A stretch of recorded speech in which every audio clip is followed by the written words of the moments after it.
আমি নিজের অভিনয় পছন্দ করি না, বরং আমার দেখতে অসুবিধা হয়। সিনেমাটা শুরুই হচ্ছে রাজনৈতিক আলোচনা করা যাবে। অভিনয় আমাকে সবসময় চ্যালেঞ্জ, কারণ এক একটা দেশের মানুষের অভিনয়ের ধারা এক এক রকম। এই সিনেমাটার সবচেয়ে ভালো দিক যেটা আর কি, কন্টেন্টের জায়গাটা, সেটা হচ্ছে মানে আমরা সবসময় শুনি এখানে রাজনৈতিক আলাপ করা যাবে না, এরকম।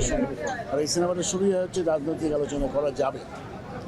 তো এবং রাজনৈতিক আলোচনা যে জরুরি প্রত্যেকটা সেক্টরে, সব জায়গায়।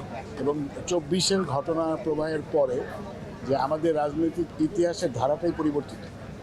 এই পরিবর্তিত ধারার মধ্যে কে কী ভাবছে, এবং আমরা যে বলছি যে বহুত্ববাদকে ধারণ করা অথবা সব চিন্তাকে একসাথে নিয়ে আসা, এই জায়গায় সিনেমাটার একটা রাজনৈতিক ভূমিকা আছে। এবং আমি মনে করি যে এই ধরনের সিনেমা খুব দরকারি। পলিটিক্যাল হিস্ট্রির জন্য এটা একটা ডকুমেন্ট হিসেবে থেকে যেতে পারে ভবিষ্যতে। অভিনয়, আমার নিজের ব্যক্তিগত কথা বললে, অভিনয় আমাকে সবসময় চ্যালেঞ্জ, আমার সবসময় কঠিন মনে হয় কাজটা। আর এখানে চ্যালেঞ্জের মধ্যে ওরকম কিছু ছিল না, আমারটার বরং চ্যালেঞ্জ কম ছিল, কারণ আমার লোকেশন একটা জায়গায়। আর চ্যালেঞ্জের মধ্যে যেটা ছিল যে যেসব মেটেরিয়াল নিয়ে কথা বলা হয়, যেমন আমারটাই ছিল কৃষি নিয়ে। তো ওটা আমি ব্যক্তিগতভাবে ওই লেভেলের জানি না, যার ফলে আমাকে পুঙ্খানুপুঙ্খ জানতে হয়েছে যে এটা কী আসলে কীরকম ব্যাপার, এক ধরনের রিসার্চ করতে হতো। পদ্মা সেতু, মেট্রো রেল এবং এলিভেটেড এক্সপ্রেসওয়ে নির্মাণের গর্বিত অংশীদার বসুন্ধরা সিমেন্ট। না, এটা তো কঠিন কাজ, অবশ্যই কঠিন কাজ।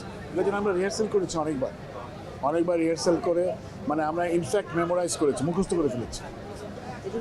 হ্যাঁ, তারপরে আমরা হচ্ছে ডাইরেক্টরের সাথে যে স্ক্রিন প্লে লিখেছে তার সাথে বসেছি বারবার, যেখানেই কনফিউশন হয়েছে, মানে এবং আমার যেটা মনে হচ্ছে যেখানে হিস্ট্রি নিয়ে বিতর্ক হতে পারে, ওই সব জায়গা নিয়ে আমরা স্ট্রেইট কথা বলেছি।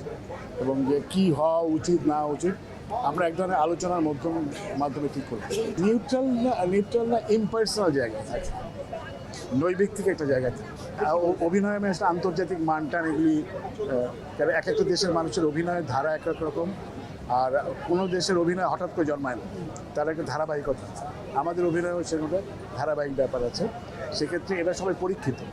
আমার মেয়ের অভিনয় যে করেছে, সে ছাড়া সবাই অনেক দিন ধরে অভিনয় করছে এবং অনেক বড় বড় অভিনয় করেছে, তারা পরীক্ষিত।